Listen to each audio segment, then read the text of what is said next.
Paix, amour et grâce sur vous, mes chers bénis de Yah. Que le Tout-Puissant Créateur soit avec vous tous les jours de votre vie. Aujourd'hui, je voudrais une fois de plus vous apporter une preuve biblique que justement cette Bible parle des Noirs, parle de nous, des Africains, des Bantous en l'occurrence, mais voilà, des personnes de type noir. Si on prend le passage de 1 Pierre, d'accord, 1 Pierre chapitre 3, du verset 1 à 3, ou jusqu'au verset 4, on va aller jusqu'au verset 4. Donc c'est vraiment une petite preuve supplémentaire que je fais rapidement. On va lire donc 1 Pierre chapitre 3, verset 1 à 4, qui dit: Femmes, que chacune soit de même soumise à son mari, afin que, si quelques-uns n'obéissent point à la parole, ils soient gagnés sans parole par la conduite de leurs femmes, en voyant votre manière de vivre chaste et respectueuse. Verset 3. Ayez non cette parure extérieure qui consiste dans les cheveux tressés, les ornements d'or ou les habits qu'on revêt, mais la parure intérieure est cachée dans le cœur, la pureté incorruptible d'un esprit doux et paisible, qui est d'un grand prix devant Yah. Amen. Voilà un petit passage rapidement qui va encore prouver que on parle de noirs, des personnes noires. Regardez ce que Pierre il dit. Il parle des femmes. Que les femmes doivent être soumises à leur mari et que par leur conduite, si elles peuvent pas gagner leur mari, qui n'ont pas donné encore leur vie en Issaïa, ces personnes-là peuvent être gagnées grâce à la conduite de la femme. C'est ça que Pierre il dit. Après il dit que il faut pas que la femme se consacre sur la parure extérieure. Ça on le connaît, on connaît tout ça, tout le monde sait, même les chrétiens ils disent que voilà, qu'il y a, en parlant de Dieu, il regarde le cœur des gens, il ne regarde pas la parure extérieure. C'est ce qui est aussi dit dans la Bible, et c'est ça que Pierre il dit aux femmes, ne vous consacrez pas vraiment sur tout ce qui est extérieur, qui consiste à quoi? La première chose qu'il dit, c'est les cheveux tressés, les tresses. Ensuite, il parle des ornements d'or et les habits, les très beaux habits en gros. En fait, le fait d'être une belle femme, c'est pas mal en soi. C'est juste qu'il faut d'abord privilégier ce qui est intérieur, c'est-à-dire le cœur. C'est ce que Issaïa reprochait aux pharisiens, qui disaient que voilà, vous nettoyez l'extérieur de la coupe, mais au-dedans c'est plein de rapines, c'est plein de ronces et des choses mauvaises. Voilà. Mais si tu as les deux, gloire à Dieu, c'est bien. Tu es belle de l'extérieur et à l'intérieur est propre et à l'image de Yah, le Créateur, c'est très bien. Et en fait, dans le contexte de Pierre, c'est que à l'époque, et on le voit aussi aujourd'hui, mais à l'époque, voilà, dans son époque à lui, en fait, il reprochait aux femmes de passer son temps dans la beauté, la parure extérieure. Alors, je suis pas en train de faire un enseignement sur ça, ça, voilà, on sait, tout le monde sait. Mais en fait, c'était plus pour vous montrer encore une fois de plus que regardez, dans la parure extérieure, la première chose que Pierre mentionne, c'est les cheveux tressés.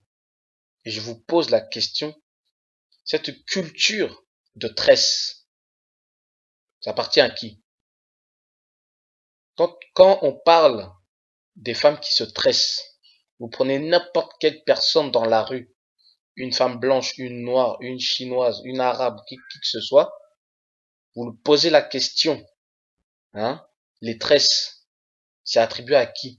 C'est une culture qui vise qui? Qui sont concernés par les tresses, les cheveux tressés?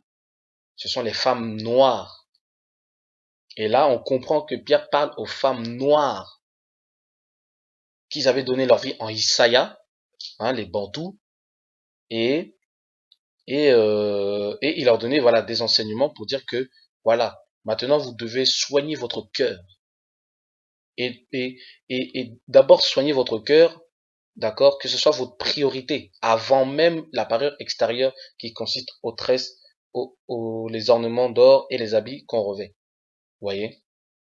Parce que à cette époque-là, les femmes, quand elles venaient s'assembler pour prier, eh ben, elles mettaient tout dans tout ce qui est extérieur. On le voit aussi aujourd'hui, hein, comme la Bible dit dans l'Ecclésiaste, qu'il n'y a rien de nouveau sous le soleil. Hein. Tout ce qui existe a déjà existé avant. Si vous regardez les églises d'aujourd'hui, hein, les églises africaines, déjà vous allez voir, hein, vous allez voir que partout dans le monde, vous faites les sondages, vous posez des questions à qui vous voulez, vous allez comprendre que les personnes qui vont le plus à l'église le dimanche, quand vous sortez le dimanche matin, ce sont les Congolais. Les Congolais sont réputés pour ça.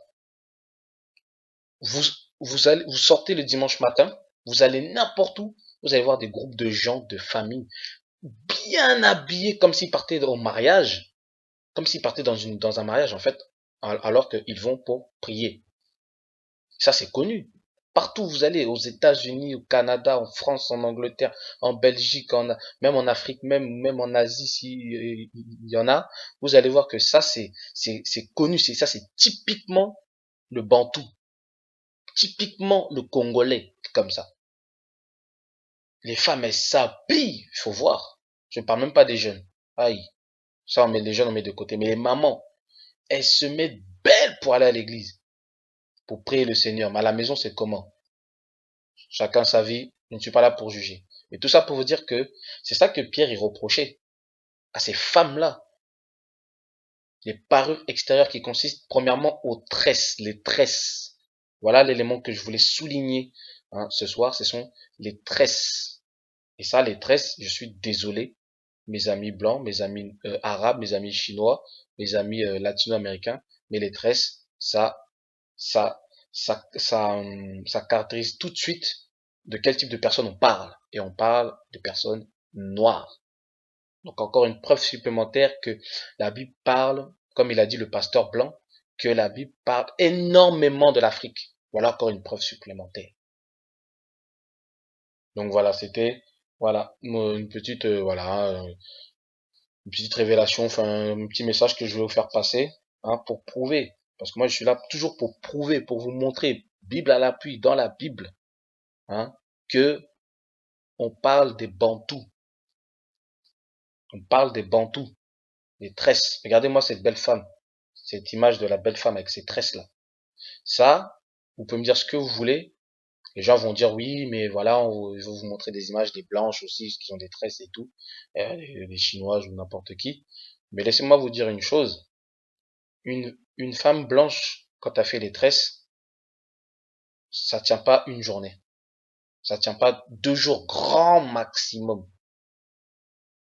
Ça tient pas longtemps les cheveux parce que les cheveux lisses, comme ils ont les Européens, les Asiatiques et autres, c'est la matière ça ne tient pas en fait. Quand vous faites les tresses, les nattes, ça tient pas. Alors qu'une femme noire, tellement qu'elle a les cheveux crépus, tellement qu'elle a les cheveux de laine, les tresses ça tient très longtemps. C'est pour ça que elle faisait des coupes comme on voit là dans l'image. Elle faisait des coupes comme ça parce que voilà, ça symbolisait la beauté de la femme, les tresses. C'est pour ça que Pierre a mentionné d'abord les tresses, avant même les ornements d'or ou les habits. Il a mentionné premièrement les tresses parce que toute la beauté de la femme se trouvait dans les tresses. La Bible dit, quand vous lisez dans 1 Corinthiens, quand Paul dit que justement le voile de la femme est dans ses cheveux, c'est ça. La gloire de la femme est dans les cheveux. On peut le prendre si vous voulez rapidement. C'est dans 1 Corinthiens chapitre 14, je crois. On va prendre rapidement. 1 Corinthiens chapitre... C'est 1 Corinthiens chapitre 11. D'accord? On prend 1 Corinthiens chapitre 11. D'accord? Et en fait, on parle du voile. On va commencer à partir du verset 6 hein, qui dit « Car si une femme n'est pas voilée, qu'elle se coupe aussi les cheveux. Or, s'il est honteux pour une femme d'avoir les cheveux coupés ou d'être rasée, qu'elle se voile. » Là, on parle du voile au début. D'accord? Qui est lié aux cheveux. Voilà. Si une femme n'est pas voilée. Maintenant, quand on descend un peu plus bas, hein, vous lisez au verset 15. D'accord? On va aller à partir du verset 14. Hein, la nature elle-même ne vous enseigne-t-elle pas que c'est une honte pour l'homme de porter de longs cheveux?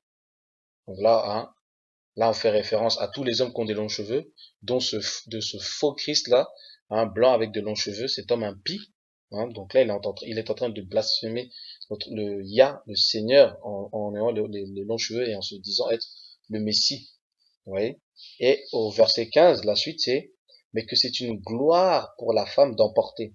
D'emporter quoi? De longs cheveux. Parce que la chevelure lui a été donnée comme voile. Vous voyez? Là, on parle de longs cheveux, hein, du verset 14 à 15. On dit que quand un homme porte les longs cheveux, c'est une honte. Mais pour la femme, c'est une gloire. Vous voyez? C'est une gloire, les longs cheveux. Et comme les femmes avaient des longs cheveux, mais des longs cheveux crépus à l'époque, et qu'est-ce qu'elle faisait avec ses cheveux? Elle s'amusait à faire des tresses. À faire des tresses, des belles coupes, comme on voit cette femme-là. Bon, malheureusement, la plupart des femmes mettent des mèches aussi. Ça, c'est pas bon du tout, mais je vais pas en faire je veux pas faire pas vous faire une leçon, faites ce que vous voulez, mais sachez que voilà, vous pouvez porter les cheveux d'autrui, vous portez les cheveux des autres. Donc ça veut, et en plus pas de n'importe qui, hein, des indiennes et tout. On sait très bien que c'est un peuple, voilà, voilà, avec des divinités bizarres. Bon bref, ça vous faites ce que vous voulez. Si vous voulez attirer la malédiction sur vos vies, sur votre tête, ça, chacun son problème. Moi, je suis pas là pour voilà, pour juger les gens, mais je suis là juste pour vous ouvrir les yeux sur sur qui nous sommes. Et on voit que dans la Bible, voilà, dans un Corinthien, quand on parle de longs cheveux, on sait que c'est une gloire pour la femme. Et justement, la femme, avec ces longs cheveux-là, elle faisait encore une beauté, hein. Encore, vous voyez, hein, vous voyez les images, hein, vous voyez des femmes avec des tresses, vous voyez, c'est beau, c'est joli, c'est très joli, vous voyez. Donc quand une femme noire qui a des tresses, des belles tresses, c'est très beau, vous voyez. Et les cheveux là, voilà, ça symbolise la gloire de la femme, vous voyez. Mais ce que Pierre reprochait, c'est que les femmes mettaient trop l'accent sur la parure extérieure, alors qu'il faut que les femmes privilégient d'abord la parure intérieure. Il faut d'abord qu'elles aient un bon cœur. D'accord? C'est pas mal en soi, je répète, c'est pas mal en soi d'être une belle femme. D'ailleurs, soyez belle, les hommes soyez beaux. Mais que ça, ce soit d'abord secondaire. D'abord, premièrement, cherchez le royaume et la justice de Yah. Hein? Cherchez que votre cœur soit pur, soit propre aux yeux de Yah. Après le reste, il n'y a pas de problème. D'accord? Donc voilà. C'est tout ce que je voulais dire, mais encore, on voit une preuve supplémentaire, hein. Les tresses, on parle des tresses, mes bien-aimés. Qui porte les tresses, mes bien-aimés? Réfléchissez, méditez sur ça, ok? Donc voilà, je vous laisse. Merci de m'avoir écouté. Bon, c'était une toute petite vidéo hein, par rapport à ce que je fais d'habitude. Mais voilà, encore une preuve supplémentaire que je vous apporte. Hein. Bon, je pense qu'il y en a qui savaient déjà, mais c'est bien de le mentionner, de le mettre en lumière, de souligner ça. Voilà, je vous laisse sur ce passage-là. Que Yah vous bénisse abondamment, mes frères et sœurs. Soyez bénis.